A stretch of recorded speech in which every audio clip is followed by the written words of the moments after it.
Kilarigbo Live TV, ìkànnì amúlùdún àkọ́kọ́ tó ń gbé àṣà àti ìṣẹ̀lẹ̀ Yorùbá lárugẹ. Èèyàn ti máa ń yí ọmọ tààrà ẹ̀rọ o.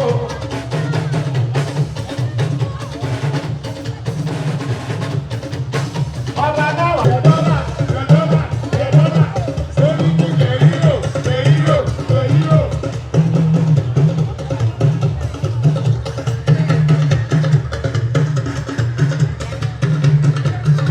Rẹ̀mí ní kò ló ń ná.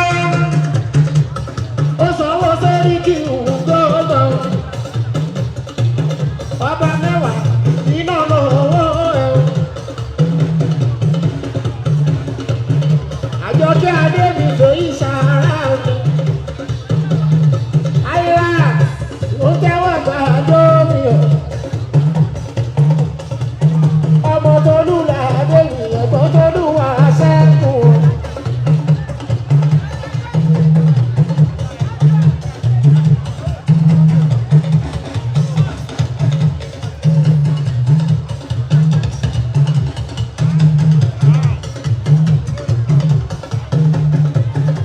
Ó ń sanwó kúra ọ̀la mi. Èyí sára alájọ kẹ́mi o.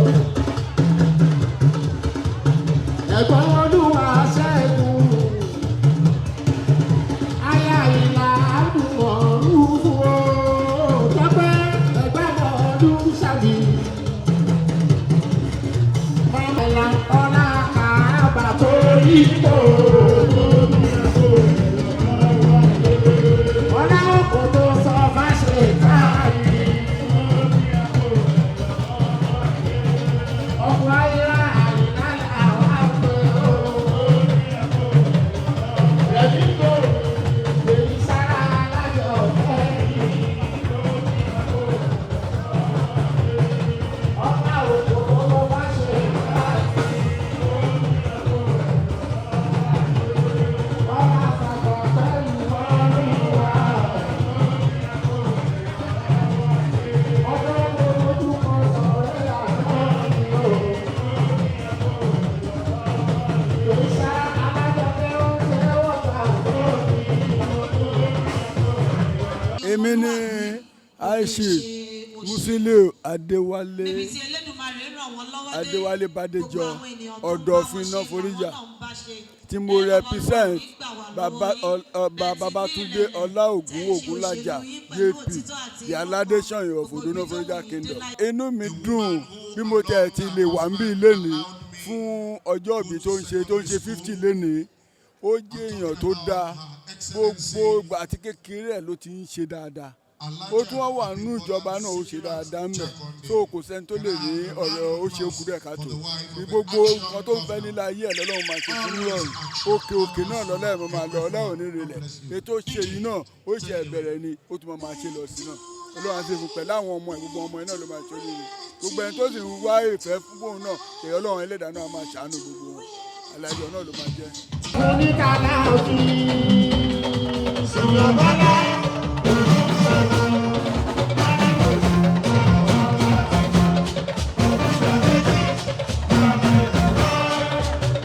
àṣìṣe bí ọ̀yọ́ láàárín ọ̀yọ́ òbí bí bàbá bàbá àṣìṣe bí ọ̀yọ́ láàárín ṣìyọ̀bọ̀ láyọ̀ bí.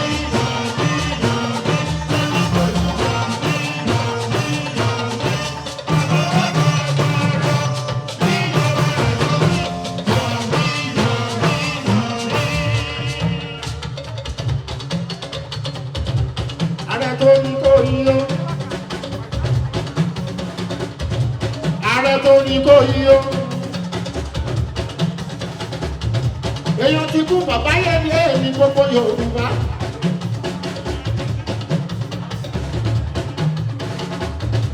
Èèyàn bá kí síkù tẹ̀kọ́ àkété o. Olórí èèyàn.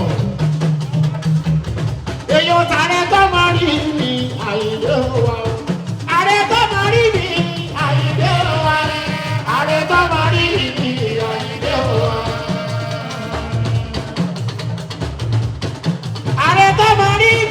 àyè wa.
Arábìnrin Honourable Princess Sade Ọlábánjí Ọba, ènìyàn pàtàkì, ẹni ọ̀wọ̀, olùfẹ́ ìlú, ọmọdé, àgbà, obìnrin,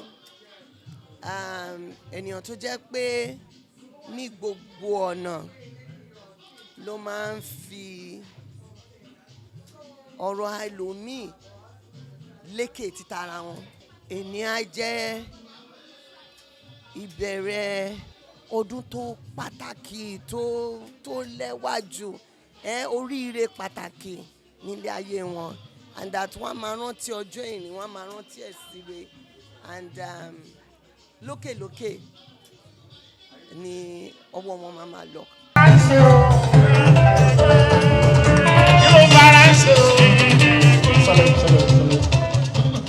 Ladies and gentlemen, we're still celebrating 50 years of God's goodness, 50 years of God's favor.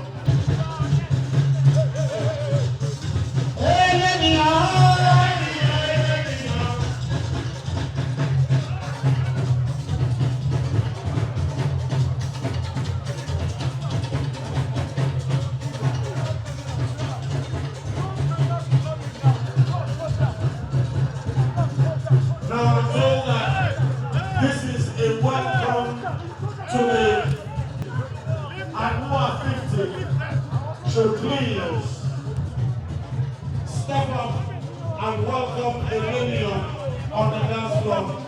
Steve Ayuba, former Commissioner for Information and Strategy, Culture, Arts and Tourism, I welcome you. Hon.Eleniyan, we cannot join you there, we are just 25. For your age mates who are 50 and above, all those who are 50 and above should please welcome this young man into your midst. Our Shikere 21, my darling Ayuba Ojo, I see you, love you, darling. Oh yeah. And arúgbó tẹ́tí pé 50 every day o. Àwọn ọmọ kéékèèké la máa jókòó. Those of us who are 25. Lamex is 24, Oluomo is 14, Lord Mayor is 12, Ayuba is 21, Gbogbo ẹni tẹ́tí pé 50 SOP every day. All the Arubos, welcome your Aburo to the 5th floor. Let's go.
There is time for everything.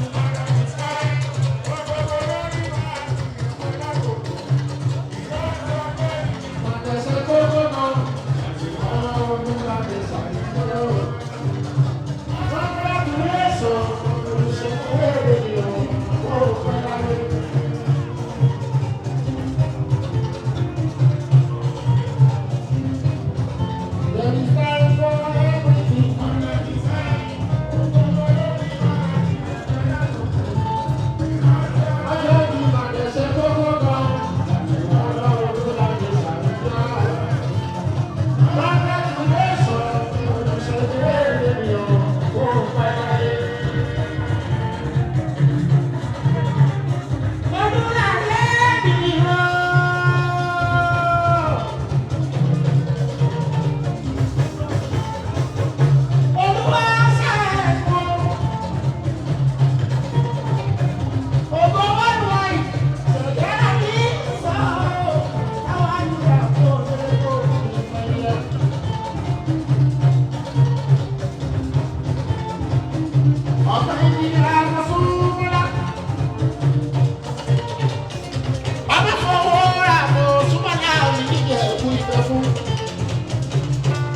Bàbá tó lù wá tó ṣe yìí ni gbogbo àwọn tó ti sọ̀rọ̀ lẹ́ni láti alára ìyẹn ọba Afọláni Ògúnsanwó àti àwọn àgbàlagbà míì tàbí gbọ́ ní tó gba ohùn wọn sílẹ̀ lórí fídíò. Ó dàbí pé wọ́n ṣe mítìn ní ìkan náà wọ́n sọ ìyẹn ni pé kò sí rọ́ńbẹ̀. Ọmọ onírẹ̀lẹ̀ pátá ìwà rẹ̀lẹ̀ pọ̀ nú ẹ̀. Ọlọ́run dẹ̀ ti bùkún gún Ọlọ́run bùkún gan-an. Àwọn míì wọ́n á gbé séjìká but òun bẹ́ẹ̀ mi mo ṣe wà okay 18 years náà pọ̀ díẹ̀ ni mo fi jù lọ. Ó máa nà tán fún mi pátápátá ni kò síbi tó dẹ̀ ti rí mi ó máa pọ́n mi ó máa gẹ̀ mí ni Ọlọ́run á dẹ̀ bá mi pọ́n àgbẹ̀. Ẹnìkan ní 50 kóhùn tó fún 50 mi ìfẹ́ mi tí wàá fi 20 lé 100 yẹn sí because nǹkan tó wà ní bíbélì wa ni pé 120 ni ó dẹ̀ máa débẹ̀ akọjá ìwà kan. So ìyàwó ẹ̀ yẹn náà nǹkan tó sọ yìí because tí o bá sí ìrọ̀rùn nínú ilé gbogbo nǹkan tá à ń sọ wà lè máa sọ ìyẹn ni pé ìfẹ́ tó wà nínú ilé yẹn Ọlọ́run á fi ìfẹ́ yẹn ra dọ̀bọ ilé yẹn ṣé gbọ́ Yorùbá débẹ̀ lágbára Ọlọ́run.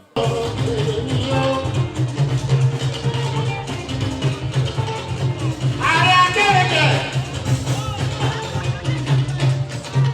Bàbá yẹn ní ti lé gbọ́mọ. Ẹlẹ́mìyàn ní máyé tú ètù. Ọmọ aráyé sí sí.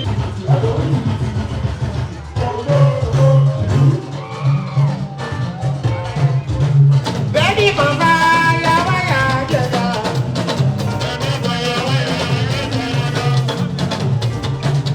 Aya ni mo súnmọ́ lá Olúlàdé o. Orí mi rè kó bèrè kọ̀ọ̀kan.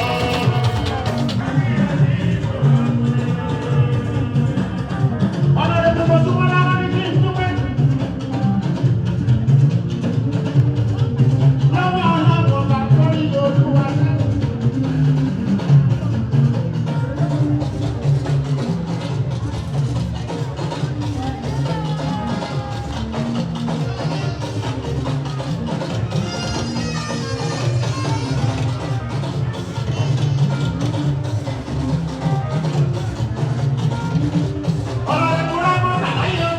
ajẹ́ni tó láìkí wọn wọ́n nice very nice man wọ́n kọ́mọdé mọ́ra kágbà mọ́ra wọn torí pé àwọn ti wà lókè káwọn wo àwọn tí ò tó wọn gẹ́gẹ́ pé báwo làwọn ilé ṣe jẹ́ wọn ò ṣe bẹ́ẹ̀. Jàgàbá bọ́lá bọ́lá jàgàbá bọ́lá bọ́lá.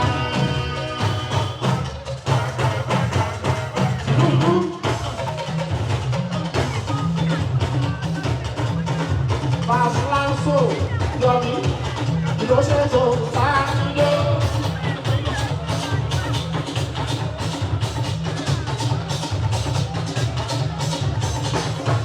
Ìlọṣẹ́ṣó sáńdé. Ṣé kí ọmọ ọdún láyé? Àwọn ọ̀rẹ́ mi máa ń jẹun, àwọn ọ̀rẹ́ mi kọ́ nínú.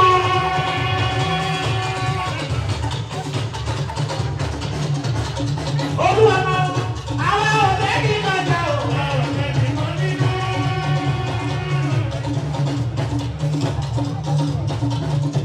Ló bá máa ń ní ẹni ní ìdáwọ́ ní ìmẹ́kọ̀ọ́ra kó dára èmi ti fi ṣe làwọn fẹ́.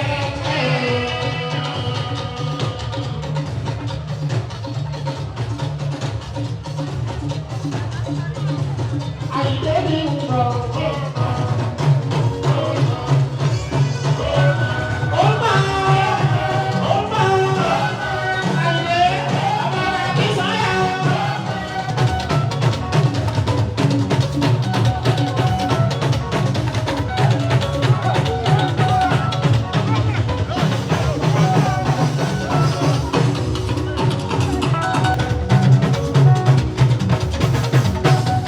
Ìgbòho ní mímú máì lè ilẹ̀ rí odò.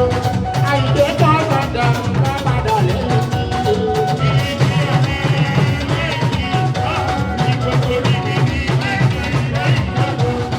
MC Olúwọ̀mọ̀ má padà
Dr. Abdulhakeem Adetogobo, ọ̀rẹ́ mi àtàtà àti àbúrò mi ni.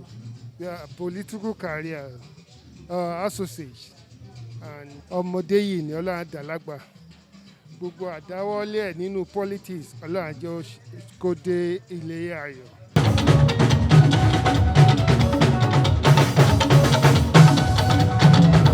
Ìbára nìkan tó ní tẹ̀lọ́rùn.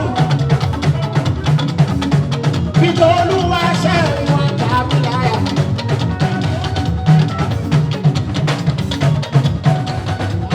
Ìbára nìkan tó ní tẹ̀lé ìgbà nínú olóṣèlú.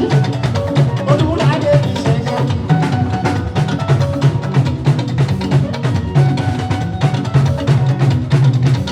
Torí ẹ̀ á máa wọ́n ọ̀jẹ̀lú, á máa wọ́n òṣèlú. Òṣèlú ló lọ́rùn ṣẹ̀ṣẹ̀. Bí ká ṣe títì, ká ṣe náà. Aṣòfin Adéwálé Ayuba. A fún gbogbo Nàìjíríà lẹ́bi ìwòsàn ló pé. Ọmọ Nàìjíríà kan lè tó kú lọ́jà sí o. Ọkọ̀ Rísíkì Mọ́yà Ṣáwù. Olúladé. Ọmọ Jàjà bá ń gbọ́kú.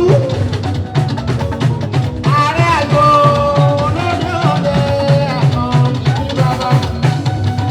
Bọ́lá àgbẹ̀dà sí fún. Ọmọ olówó ẹgbẹ́ o, ẹni má ṣàwù. Ìwò pé láti ṣe é gbọ́dọ̀ pọ̀ o. Olúladé ẹ̀kọ́ wìtìwìtì. Ẹ̀kọ́ wìtìwìtì. Olódò ìlú.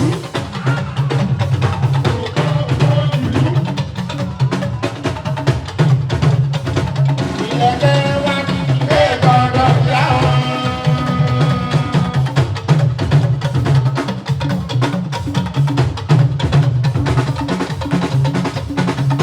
Torí ẹ̀ àkọ́bí ọ̀yọ́ máa ń lé ti ṣáṣá. Ọ̀yọ́ máa ń lé ti ṣáṣá. Ọ̀yọ́ máa ń ti gbogbo. Aṣíwájú. Ọ̀yọ́ máa ń lé ti ṣáṣá.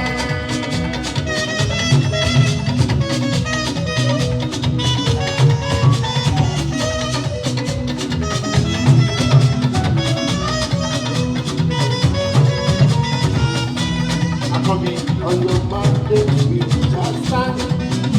Ọ̀yọ́ máa ń lé ti ṣáṣá. Ọ̀yọ́ Tinubu. Ààrẹ àgọ́.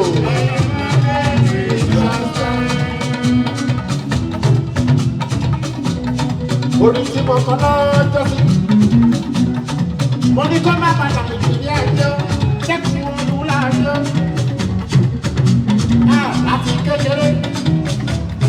Bíi 2 decades tó kọjá lọ 20 years. Tá a bá fẹ́ ṣọjọ́ bí, ọ̀tá bá fẹ́ kó kọjá àgbẹ̀. Ọmọ Ghana ni ó yọjú, ó ń fẹ́ bàbá ṣe o.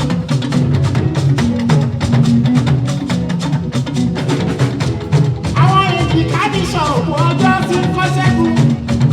Má má gbé fọ́mọ Ghana ní gbogbo.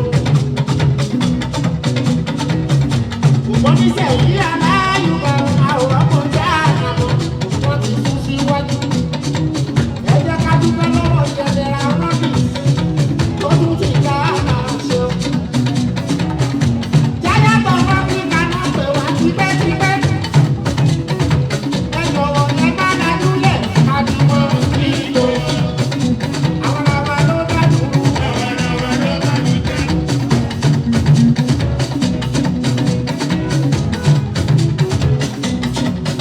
Àwọn ọmọ ló dájú.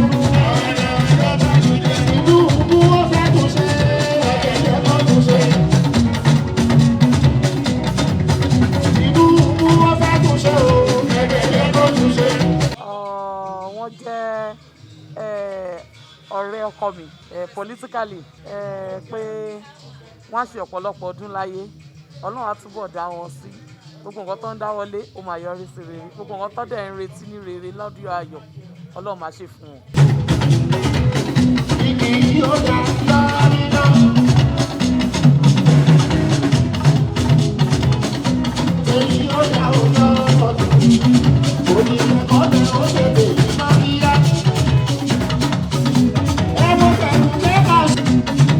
ọmọ Nàìjíríà pàápàá ọmọ Yorùbá ẹ̀wọ̀n jẹ́jẹ́ ẹ̀wọ̀n tó bá fẹ́ bí ìyàwó lọ́wọ́ ó tó kú o ẹ̀jọ̀wọ́ ẹ̀rọ kú o ẹ̀jọ̀wọ́ ẹ̀rọ kú o ọmọ Yorùbá ẹ̀rọ kú o wúbà ògúngbé bàbá wa lọ́sọ̀ọ̀sọ̀ ìyẹn ti kọ́ nìyẹn jọ̀wọ́ ẹ̀rọ kú o Yorùbá rọrọrọ bí ìyáwálé. Yorùbá lù tí ó lò Yorùbá lèmi Yorùbá lọ́la Yorùbá kọ Nàìjíríà kò ní Yorùbá sọ̀rọ̀ àwọn ìbọn aráyé ń bá wọn bá bá wọn sókè wọn tún bá wọn nísàlẹ̀ o àmọ́ tí wọ́n ti ń sọ̀rọ̀ àkọ́jọ́ tó ti fẹ́ Yorùbá ẹ̀rọ wúwo wọn láti dúdú ẹ̀rọ wúwo.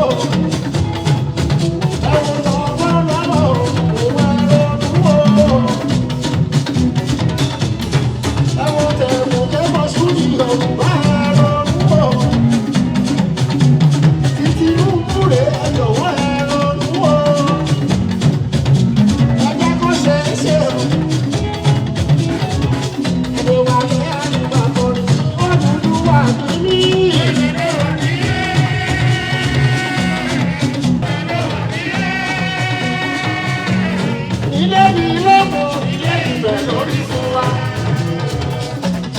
Ilé mi lóko, ẹ jẹ́ ká kóra wa pọ̀. Kàṣẹ́ ra wa lọ́kọ̀, kàmájẹ́ kó bàjẹ́ o. Ẹ jẹ́ ká kóra wa pọ̀. Kàmájẹ́ kó bàjẹ́ o. Yorùbá ẹ ronú wò. Torí olódò mi.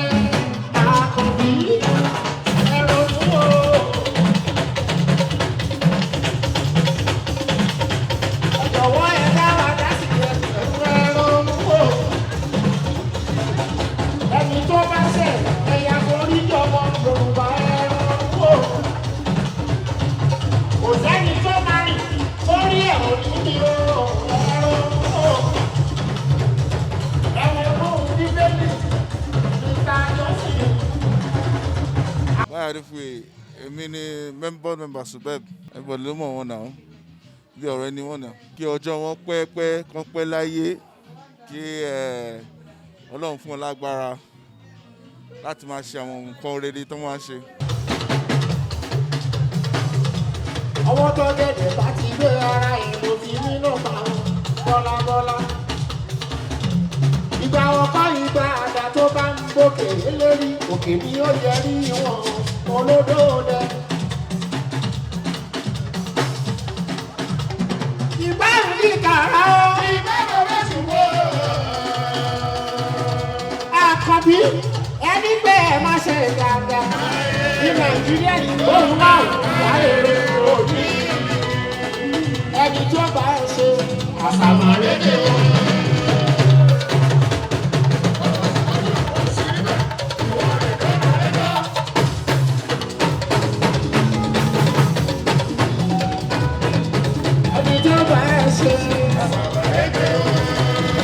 Olúládé ẹni tí ó bá ẹ ṣe gbọ́gbọ́. Ìyálọ́jà ẹni tí ó bá ẹ ṣe. Ọjà òmò pẹ́ ní mọ́ wá o. Ọjà òmò pẹ́ ní mọ́ wá o. Tó bá wù wọ́n kó wù. Tó bá tún wù yí ẹgbẹ́. Ẹlẹ́nu onírẹ́ ní níṣẹ́ o. Olódò ni ó ti lówó dé òní ní ojoojúmọ́ lè rówó. Ìwọ ti lówó dé òní ní ojoojúmọ́ lè rówó. Ẹni tí ó bá ẹ ṣe akọni.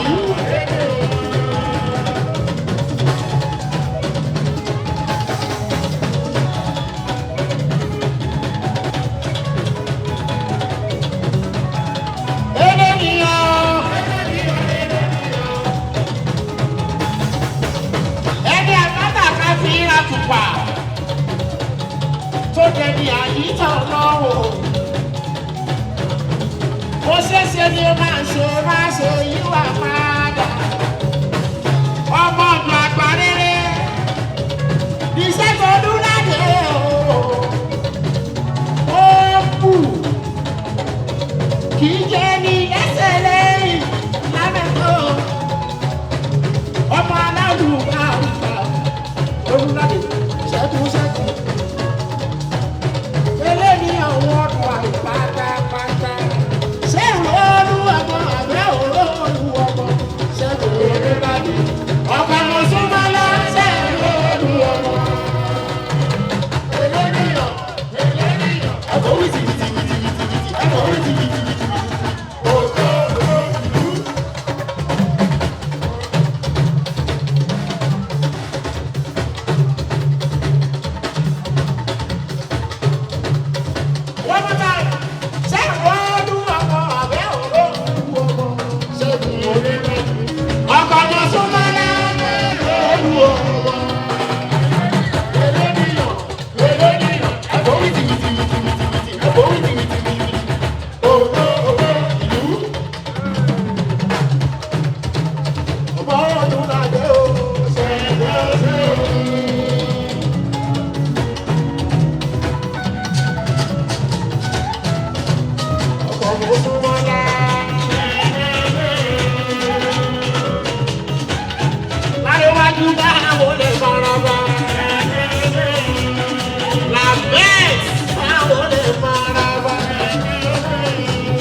aka Ejimi Kingdom.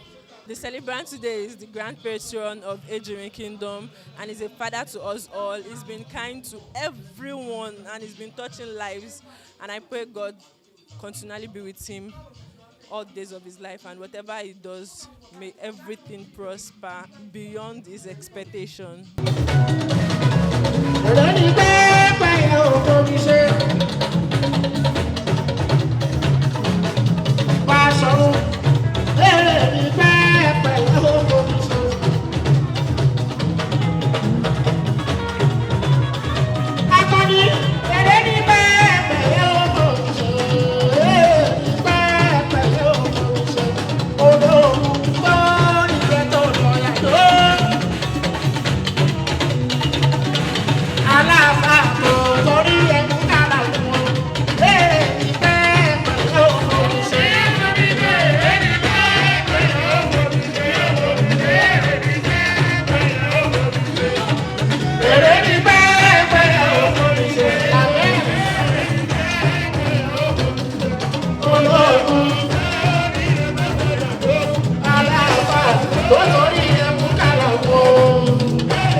Sọ pé ó já sáyọ̀ lónìí níbi ọjọ́ ìbí 50 ọdún Hon.Eleniyan Olúṣẹ́gun Olúládé. Ó yẹ bàbá yìí lónìí, ó yẹ bàbá yìí lónìí. Kí la tún fẹ́ wí, kí la tún fẹ́ sọ tẹ́ ẹ̀ tí gbọ́ táwọn èèyàn ti ń sọ nípa wọn látàárọ̀. Àbẹ́ni pé gbogbo wọn ṣe mítìn pé ẹni yìí ó fẹ́ràn ọmọdé, ó fẹ́ràn àgbà, ó kó gbogbo ènìyàn mọ́ra. Kí ni a tún fẹ́ sọ kò sí, ṣùgbọ́n ọpẹ́ náà ni àwọn náà tún bá wọn dá nílé iṣẹ́ Kilarigbo. Wọ́n dá ọjọ́ òní ọjọ́ pé adúpẹ́ lọ́wọ́ Elédùà fún wọn, adúpẹ́ lọ́wọ́ Elédùà fún ìyàwó àtàwọn ọmọ àti àwọn tó bá wọn wá. Bẹ́ẹ̀ ni ayọ̀ ìdùnnú níbo oníkálukú fi ń jókòó, ni wọ́n fi ń jẹun, ni wọ́n fi ń bá wọn ṣàṣepọ̀. Àbí ẹni pé gbogbo wọn ṣe bí tẹ̀lé mi sọ lẹ́yìn nǹkan náà ni gbogbo wọn sọ nípa arákùnrin yìí. Adúpẹ́ torí pé àwọn náà ojú wọn rí ọjọ́ òní láyọ̀ àti àlàáfíà, àwọn èèyàn wọn náà wọ́n dẹ̀ bá wọn wá celebrate níbí báyìí. 50 ọdún láyé, nǹkan ńlá ni tí wọ́n bá tún ṣe jù báyìí lọ. Ó tó bẹ́ẹ̀, ó jù bẹ́ẹ̀ lọ, a bá wọn yọ̀, a bá wọn dúpẹ́. Lórúkọ gbogbo àwọn tá a ṣiṣẹ́ ń bí lónìí, òun náà ni mò ń dágbére fún yín. Ayọ̀ náà láwùjọ máa bára wa yọ̀, ṣẹ̀kẹ̀rẹ̀ kì í lọ sóde ìbànújẹ́ lágbára lọ́wọ́ Ọlọ́run. Ayọ̀ tí mo fi sí, òun náà ni a máa bá yín. Ó dìgbà. Kilarigbo. Bá mi ò dán mọ́rán bọ̀ ẹ manage. Kilarigbo Live TV ìkànnì amúlùdún àkọ́kọ́ tó ń gbé àṣà àti ìṣẹ̀lẹ̀ Yorùbá lárugẹ. Atagbantagba lóde tagbangba ló ti pápá tó ní kí ló ní tagbangba ó ṣe. Mo gé etí ẹ̀. Àwọn gbàǹkọ́gbì alárinrin ètò ọ̀dọ́ wa ló sodo sí. Mo lè má lè sọ òyìnbó púpọ̀ but nínú Yorùbá tí mo ń sọ àwọn kan yọ Yorùbá ń bẹ̀. Ṣé báwa náà kọ́ Ọlọ́run ọba ni kámú láti Kilarigbo Unlimited. Kilarigbo Unlimited ládùn ètò tí kò láfiwé ẹ máa ní àǹfààní láti jẹ̀gbádùn onírúurú ìṣẹ̀lẹ̀ káàkiri àgbáyé. Tó bá kó wájú sí ọkọ ọ̀tá, tó bá kẹ̀yìn sí ẹ̀kọ́ ọ̀tá, tó bá kù wọ nìkan kó o tún rárá rẹ̀ pa gẹ́gẹ́ bí ọmọlúàbí. Òun náà ni ọ̀rọ̀ tí a fi ṣíde ètò tòní lórí ètò bó ṣe lọ lórí Kilarigbo TV. Àjọrò. Orúkọ tèmi ni Samuel Ọláolúwa Ọlásẹ̀yìndé tí gbogbo èèyàn mọ̀ sí Samuel Ajírébi. Inú mi dẹ̀ dùn láti wà lórí ètò yìí. Ọ̀rọ̀ tó ń lọ. Insecurity kò sí right from now. Ṣẹ́ǹsì kò sí. Wọ́n dẹ̀ sọ pé ẹni tí bá ń pa kò sí nǹkan tí wọ́n máa fi lọ tí ò ní ṣe. Wọ́n ti ta ẹ̀jẹ̀ Yorùbá sílẹ̀ jù. Inú wọn ò dẹ̀ dùn fún nǹkan tó ń ṣẹlẹ̀ lórílẹ̀‐èdè yìí. Nǹkan tó ń ṣẹlẹ̀ yìí Ọlọ́run á jẹ́ ká pa ìjọba lè ka. Ọ̀rọ̀ sunukun. Kí gbogbo ẹ̀yin aráalé káàbọ̀ lẹ́ẹ̀kan sí lórí àkọ́tún ètò wa ètò yín ọ̀rọ̀ sunukun. Níbi náà la máa ti máa ń gbẹnulé àwọn ọ̀rọ̀ lọ́ọ̀kan òjọ̀kan ọ̀rọ̀ lóríṣiríṣi níbi tí gbogbo ohun tó bá ń lọ lórílẹ̀‐èdè Nàìjíríà àti káàkiri àgbáyé lápapọ̀. Lágbo.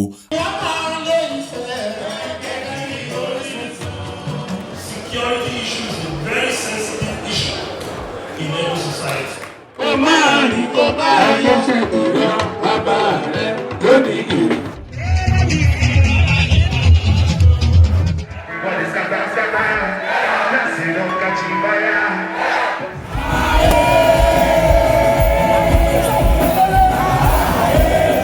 Aláràkúàrà. Orí ètò Aláràkúàrà ní àwàyè lórí Kilarigbo TV.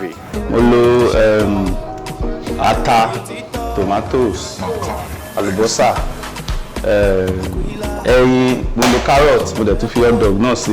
A jẹ́ wípé ọ̀nà aláràgbà yìí dáadé ẹgbẹ̀ láti sè é. Bẹ́ẹ̀ ni eléyìí ló ń pè ní intercontinental egg sauce. Mélòó la fẹ́ kà nínú eyín Adépèlé? Òyìnbó fọ́ọ̀sì wa láti máa sọ òyìnbó ni iṣẹ́ tiwa èdè tí wọ́n nìyẹn tán bí wọn mọ́ tó gbọ́ mi so èdè tó bá àná máa gbọ́dọ̀ máa sọ. Mo fẹ́ràn ìrẹsì àti ṣàkì àti dòdò àti ẹ̀dọ̀. Wọ́n ti ṣe original yẹn tẹ́lẹ̀ mo gbọ́ ó dẹ̀ ta lẹ́nu rẹ̀ kí n jump lè lọ.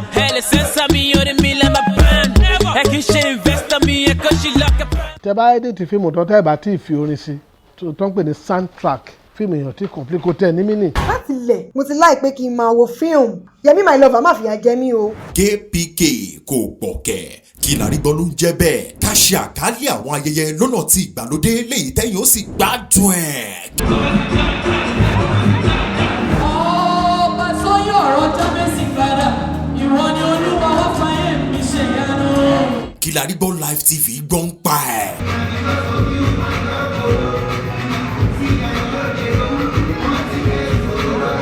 Fún ìpolówó ọjà tàbí àkálẹ̀ èyíkéyìí ayẹyẹ tẹ́ bá fẹ́ ṣe ìyún event coverage pẹ̀lú owó tí ò gani lára ẹ kàn sí Kilarigbo Live TV lórí àwọn ẹ̀rọ ìbánisọ̀rọ̀ wọ̀nyí 0901-8030097 tàbí 0903-0069-885. Ẹ tún lè kàn sí wa lórí àwọn ẹ̀rọ ayélujára wa lórí Instagram @Kilarigbo Live TV, Facebook Kilarigbo, lórí Twitter @Kilarigbo Live. Ẹ bá wa dòwò pọ̀ kẹrẹ́rìn ayọ̀. Kilarigbo Live TV ẹ̀rọ amóhùnmáwòrán tíá.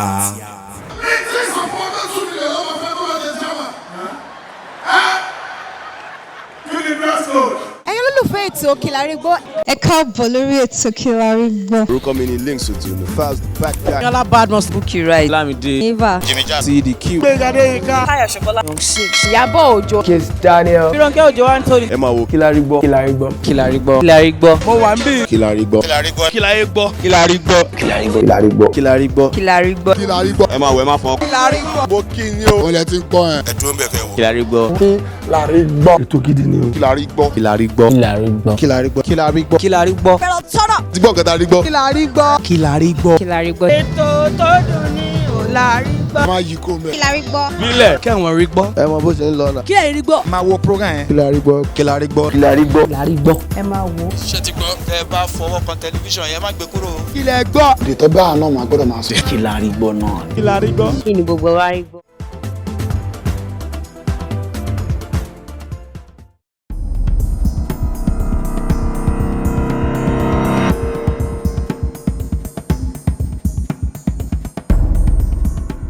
ará mi nílé mo kì í.